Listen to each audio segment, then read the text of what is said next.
Wednesday, the 15th of October 2025. We've just left Washington Farms over in Oconee County, Watkinsville, Georgia. We've come up to this D.R. Horton subdivision, and they are opening up a new section, and we're going to get video of it.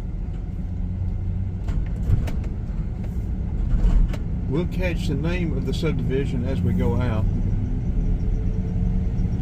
We've got one more cap to go on the top of this street. I don't know if they do that after they do all the construction or whether they go ahead and do it.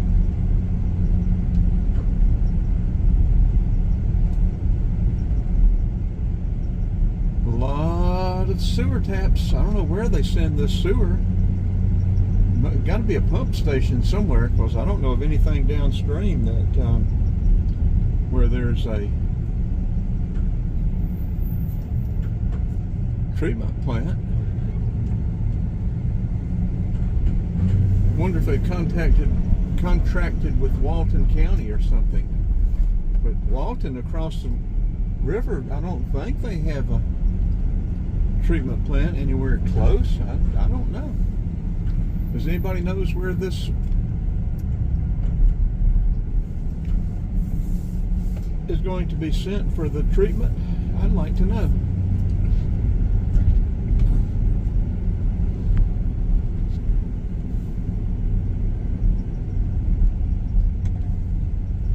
This development set for years and years. 15 years? Longer?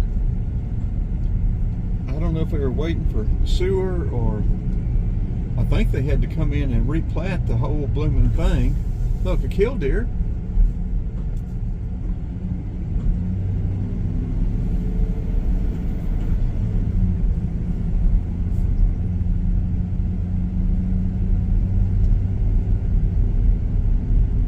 And like any of my real estate videos, I let my license lapse, my real estate license lapse, Georgia real estate license.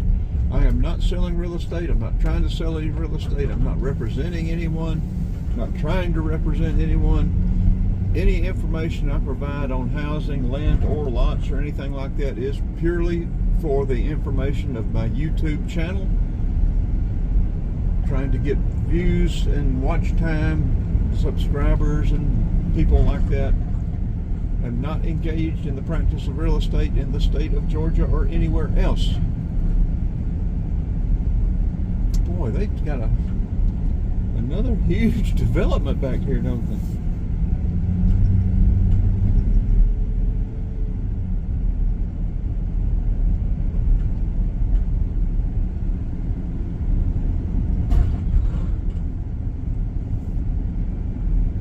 Well, these 100-foot road frontage, these could be septic lots, but they're not deep enough, I don't think. But this is sewer. These are sewer taps.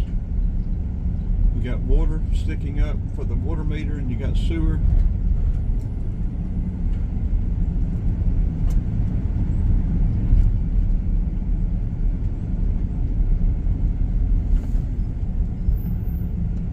We're going to have to be careful not to end up in a hole, in a manhole.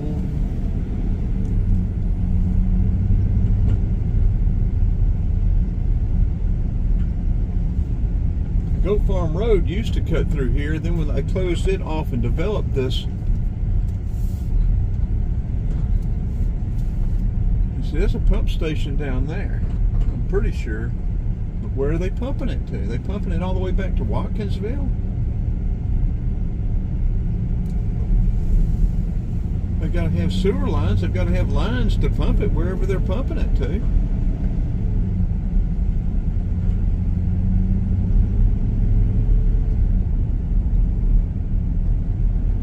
We're in the 2019 3500 Express van with the 6-liter V8 and the 6L90E transmission.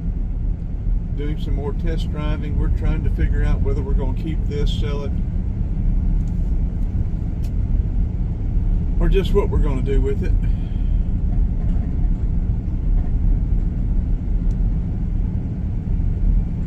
Whether it's going to be our main line van for travel, or whether this is going to be sold. I don't think we'll keep this as a spare. It would either be our main line or... I don't have we seen any basement lots? There's one or two over there, it looks like. Almost everything. Well, I think D.R. Horton is pretty much known for slab subdivisions, masqueraded like this, slab subdivisions. Not much customization. They'll have several different floor plans, and that'll be about it. Different variants of each floor plan, probably. Truss-built roof systems where they can change a floor plan and layout.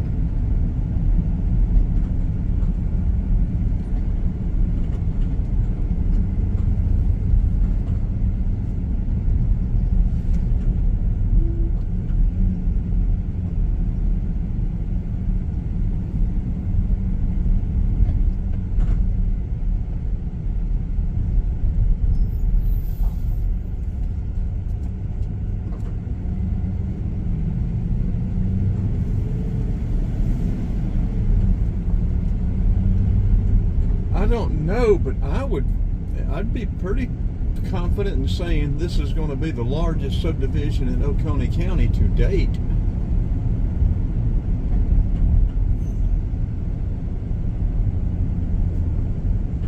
We were doing a video the other day over in Jackson County on 129, or off of 129 mostly,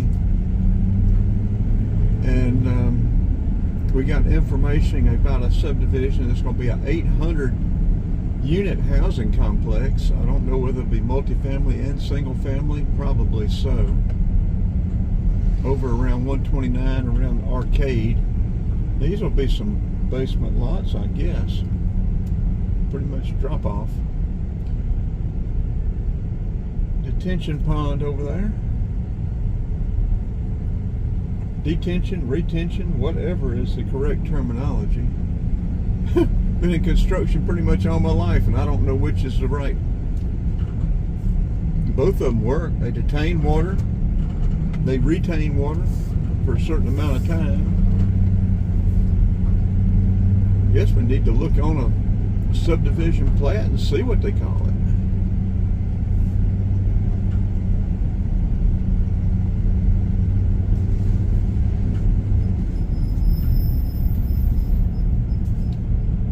I don't like saying too much,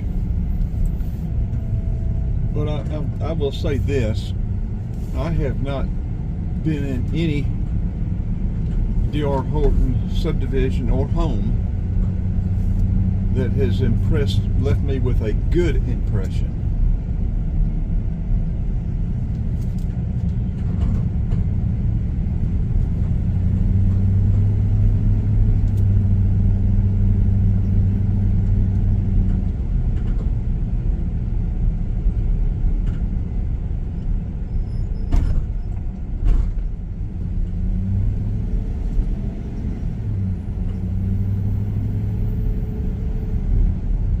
Done subcontract work on starter homes, custom homes, $1 million homes, multi-million-dollar homes,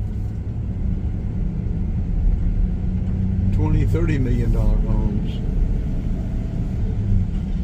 and I've done sub work on starter homes, tiny homes, mobile homes.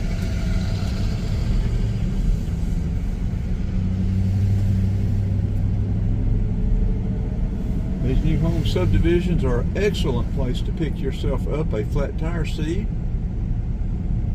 especially if you see roofing going on, or maybe sheetrock nails, screws. Roofing nails are notorious for ending up in the street, being run over and ending up in your tires. And with tires, Michelin's like on this vehicle here are over $200 each.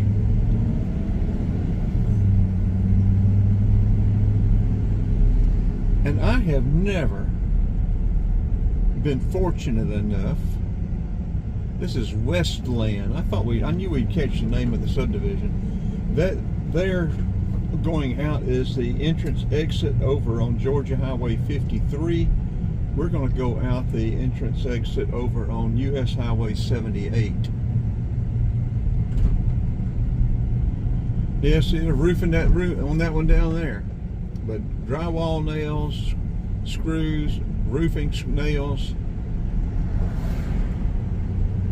If you're riding around in these subdivisions and you see that type of activity, that's the most likely place for you to end up with a flat tire seed.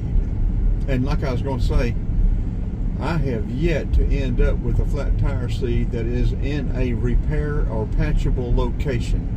They're always outside of that repair band across the middle.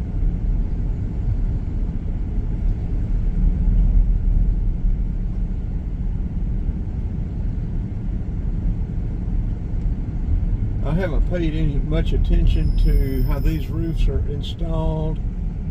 I can see that one right there is installed improperly.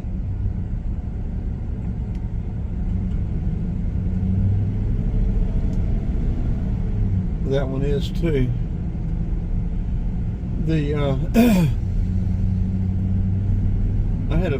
When my little business collapsed, I got an insurance adjusting license, and that one is too. And we got Hague Engineering certified on residential roofs. Did a lot of commercial stuff too, but I was Hague Engineering certified for, I guess, 13, 14 years. And I've probably been on more roofs than most roofers have, inspecting for wind, hail damage, improper installation, warranty shingles, just any kind of inspection on a roof you can do. And very few roofers install roofing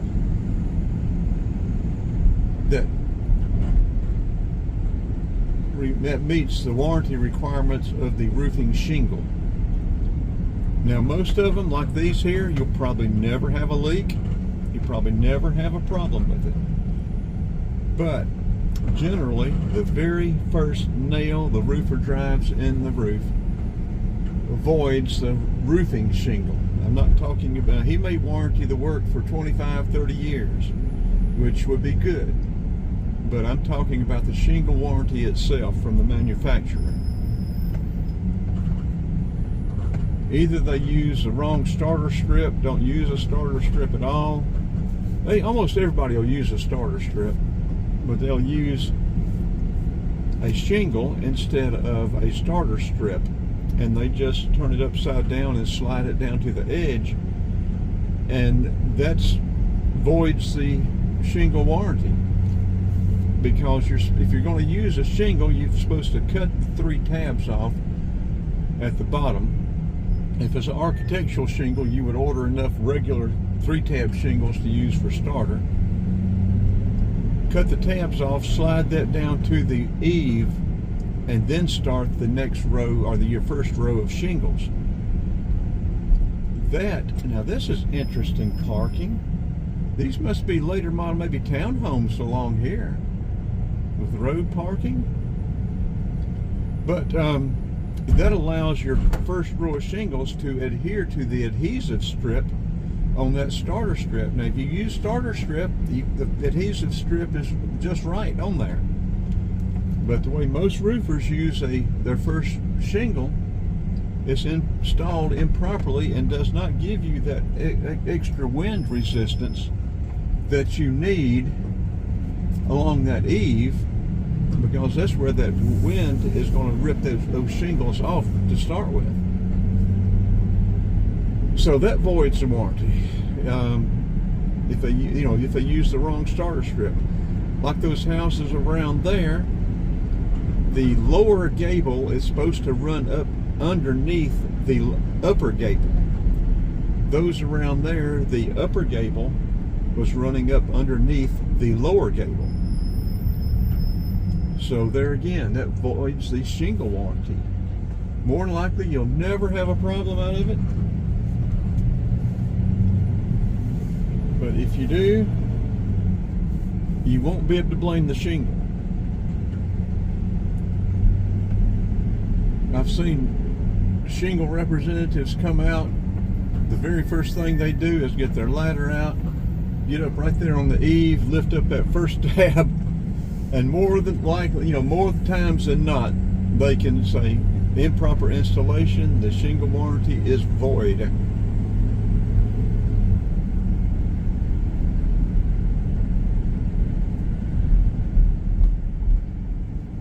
That doesn't affect, I don't guess it does. The insurance companies have really tightened up. Bunch of slab lots out there, or whatever they're going to build out there. I guess it's housing. They may have 2 recreational places as big as this subdivision is.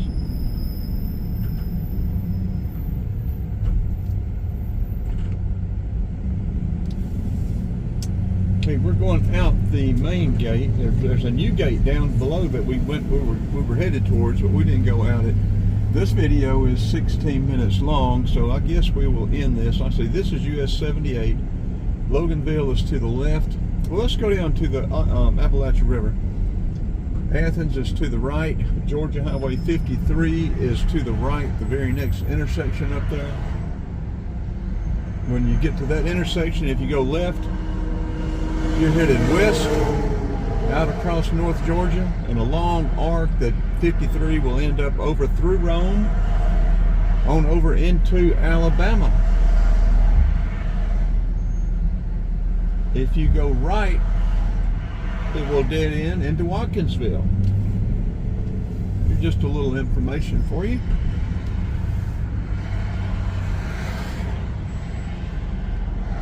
Traffic going down 78 coming out of Athens, heading west.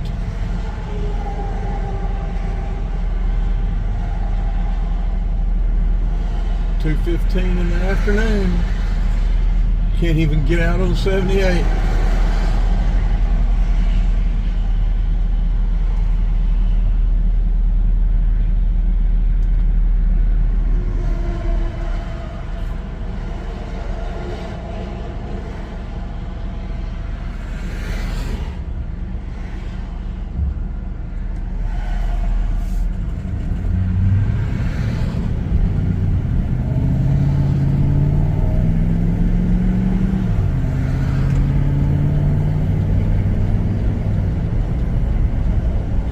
We'll get over the right-hand lane. When we get across the bridge, what are we going to do? We're going to stop and play a little bit, or are we going to head on back?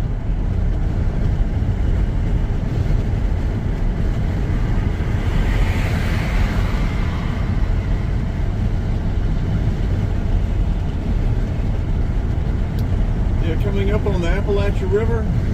Across the river is Walton County.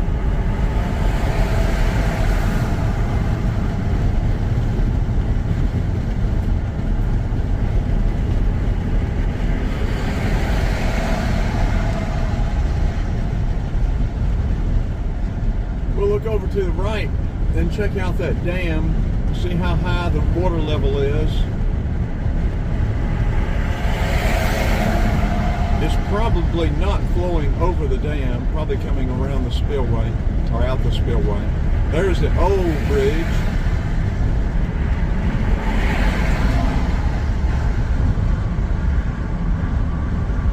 Yeah, it's just coming out the spillways. Okay, let's go ahead and turn this off. I think we'll head on back to the shop. We've got 2 videos uploaded. We'll get this one uploaded, hopefully. And figure out what else to do this afternoon.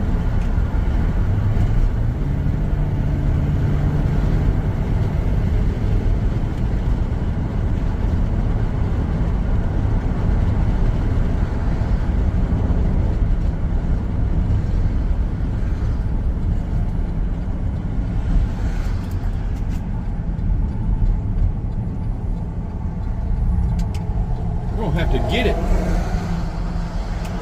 Can't see people coming over that hill till they're top it, and they're moving pretty quick.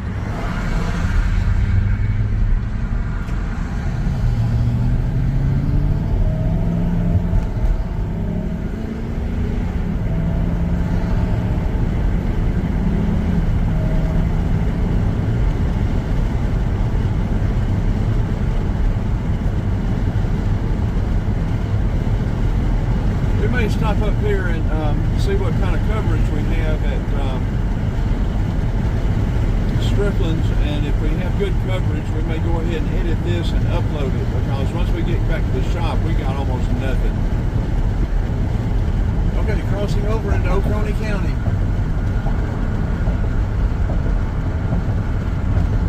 Okay, let's wrap this one up. About 21 minutes.